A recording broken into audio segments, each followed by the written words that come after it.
Hi, this is Trent, and this is my English Curriculum 1 literature log. So we'll start off with week 1, which we studied prose, and the book I chose was Rogue by A.J. Betts, which was published in 2019, and I decided to use it with a Year 9 class. So Rogue by A.J. Betts is a fantastic science fiction novel set in Australia 100 years in the future, so in 2119. The novel is written for young adolescents between the years of 13 to 17, and it is the second novel in a two-novel series. But you don't have to read the first novel to understand the context of the plot, as the two novels could be read as standalone texts. The characterization is heavily thought through and can allow a young reader to link themselves with the main character, Hayley, as Hayley is a young adult herself. The novel explores the perspective of world events through the lens of a young adult, showing the possible what if scenarios that threaten today's society, such as the impact on global warming, which gives the novel an interesting contemporary lens. I would use Rogue in a Year 9 class as it is an interesting and engaging way to introduce students to language features and how they represent an issue or perspective, such as how it is implied that Gigi, who is Hayley's grandmother, explains to Hayley where she came from and what causes the planet's change, as well as how sentence structures are used to create effects such as the use of italics to create emphasis on what a character is saying, which can be seen in the first annotation here, with italics to show emphasis on what Hayley is thinking, and italics used to create emphasis on what Pop is saying, as well as italics to show happiness, and the naming of animals and trees to create imagery and setting for the reader.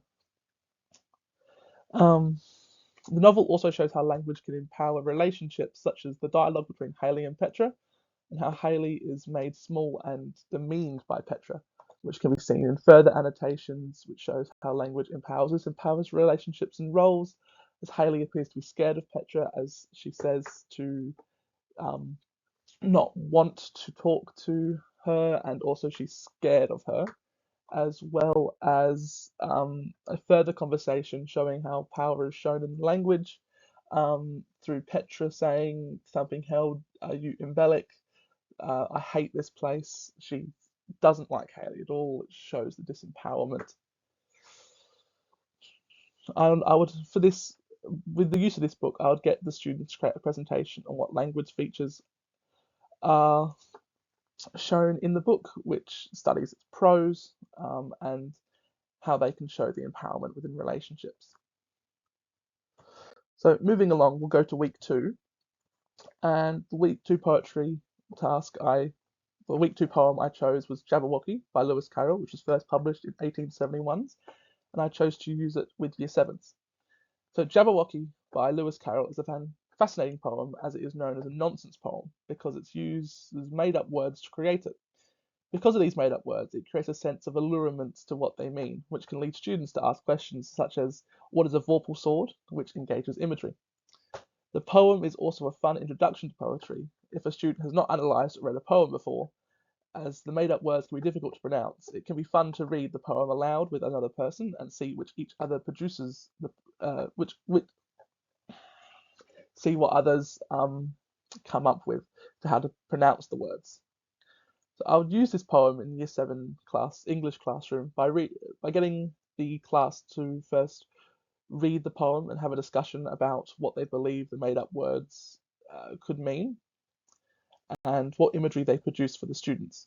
I'd also begin to explain what poetic devices are and ask the students to show me where they are in the poem, as I have got a few examples in my annotations here, such as the made up nonsense words, the alliteration with the claws that catch, uh, imagery, what a vorpal sword looks like, metaphors, Jabberwock with eyes of flame, portmanteau with he went galumphing back, the joining word of gallop and jump.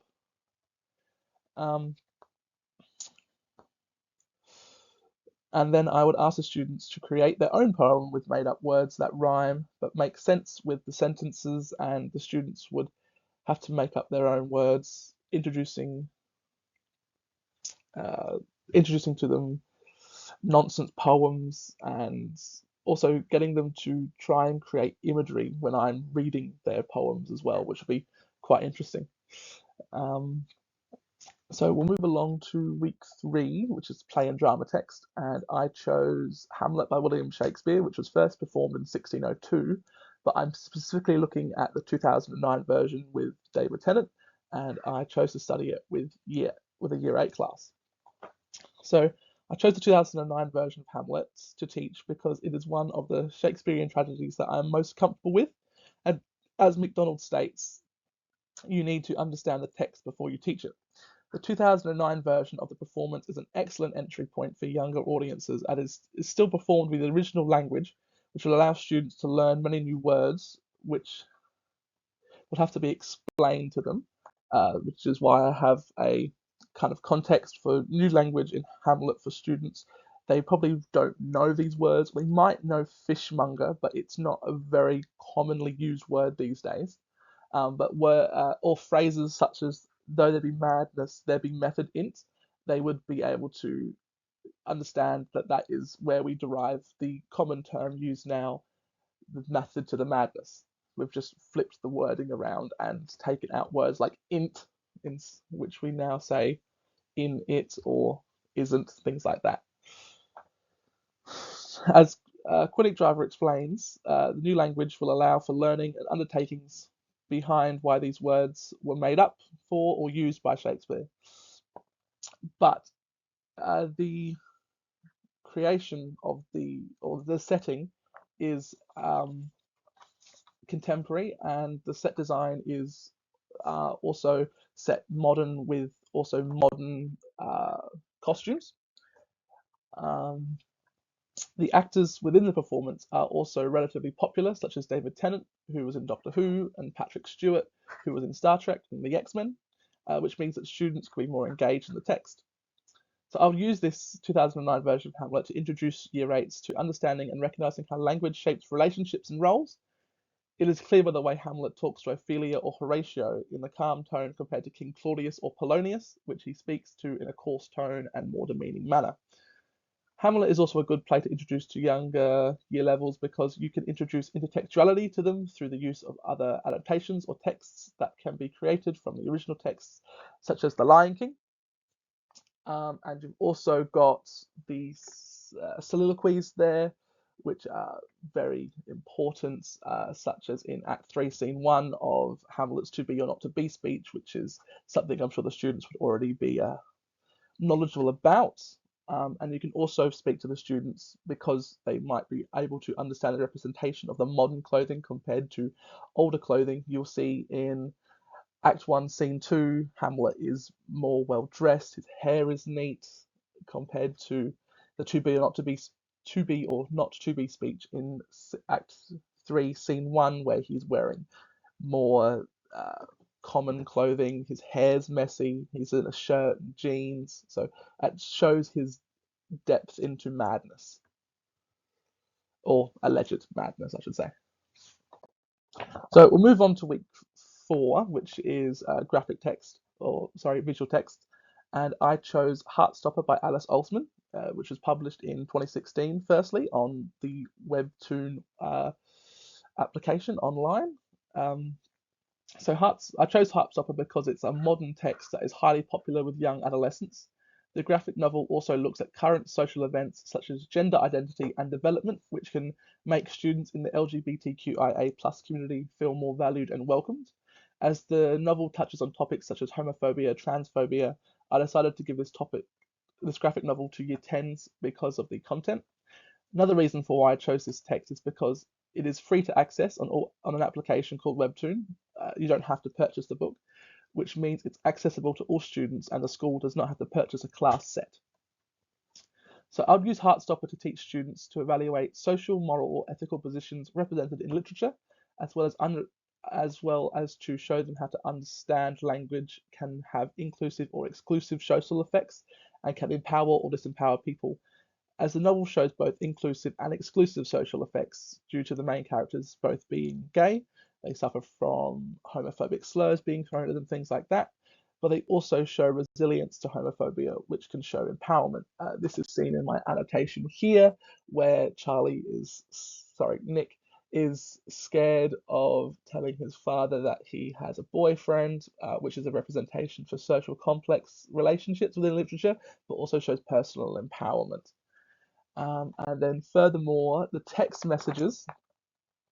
So the use of text messaging can also show the students how authors use to experiment with punctuation, as Olson uses the text messages to show communication between characters. And it also shows the development of punctuation to create faces or using lots of exclamation points as an example um, to express high excitement. So students normally use this on a day-to-day basis, and they may not realize it. So that's an interesting way to bring it into the classroom and say, look, you do this already. This is a language feature, as using unorthodox punctuation increases the expressive complexity for readers, which allows it to be a little bit more interesting. And then also these text messages here show disempowerment between Charlie and Ben, and that's further shown through Charlie's anxious expression. So the images counteract with the phone on the screen showing that Ben is obviously really upset that Charlie is not to be found. And then lastly, for the week 5 presentation, I have looked at the digital texts and I chose the video game Red Dead Redemption by Rockstar Games, which was first published in 2018. And I chose to study this also with year 10s. So I chose the video game Red Dead Redemption 2 because it is one of the most visually descriptive and in-depth games ever made. It is also a very story-driven game with well thought out characters showing moral and social complexities of the era, such as the slave trade and the dawning of a new age with the taming of the West. Rockstar Games are known for creating powerful stories and characters, and Red Dead Redemption 2 is no exception. Many players get an emotional attachment to the main character, Arthur Morgan, who dies in the end of the storyline, and the focus of the game is showing the duality of man, as Arthur starts out as a ruthless outlaw in the beginning of it, and over time he develops tuberculosis, which is intreatable disease, incurable. You would die of it in 1899 when the game is set, and he slowly builds himself up and looks back on his past mistakes. So it shows how you can change and help people. So I would use this text with year 10s because of the classification rating, as it is an MA 15 plus game. Obviously, you have to get permission from parents and things like that, as well as the content with the game, as obviously Wild West, they're outlaws, there's going to be death and things like that within the game. I would get the students to create an essay on how language features are used to implicitly or explicitly represent values, beliefs, and attitudes of an individual. So to do this, I would get some of the students to play some of the game, and the class will follow along and take notes and get a feel for the characters. However, because of the length of the game, I'll get the students to watch a recap of the game in class to get it done quicker, and in case some of the students have never played the game before. From the game plane, I'll get the students to focus deeply on diegetic and non-diegetic sounds and their purposes within the game. So I've got 2 examples here. One is from the city within the game, Saint Denis. So I'll just play. As you can hear, there's a horse galloping, there's lots of voices in the background. There's a trolley going past, someone saying good morning, sir, to the character. So you've got all those diegetic sounds, what will be in the game. There's not so many non-diegetic sounds. There's a horse name as well, another one. So that really sets the scene. It's a fantastic soundscape. And compared to the countryside, you have both diegetic and non-diegetic sounds, just because there's not as much happening, I suppose, in the countryside. You've got the guitar playing some non-diegetic. To me, it sounds longing, which is what the character really is looking for. He's longing for a place to fit in. But you've also got the prairie dogs, you've got yapping of a fox, you can hear the wind, there's birds chirping, so it's fantastic diegetic and non-diegetic sounds within the game. I'd also get the students to focus on countless conversations that I've had between Arthur, the main character, and other characters, which will show how language features are used to implicitly or explicitly represent values, beliefs, and attitudes, specifically later on in the game where Arthur changes to revolt against Dutch. I'll show this clip here.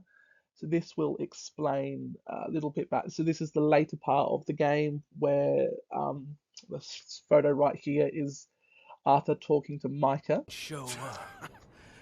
We've been And on Dutch the is the one run in the since you black two hat fools went crazy in in the front. Blackwater. We barely show up. Now you can We've hear been on Arthur the run talking since about you two fools went crazy how in things have Blackwater. changed, We how barely things have escaped moved with our on. lives in Saint Denis. They've pushed Now things we too got a hard. Well, Molly clearly They talked, don't, but who they've still got else? Dutch and Maybe Micah we wanting pushed to things too stay in the hard. gang. They want to continue Maybe on, time but for folks like us is Arthur's past. looking at his personal We morals and don't need a values rep. We and got seeing that sloppy and no longer do that.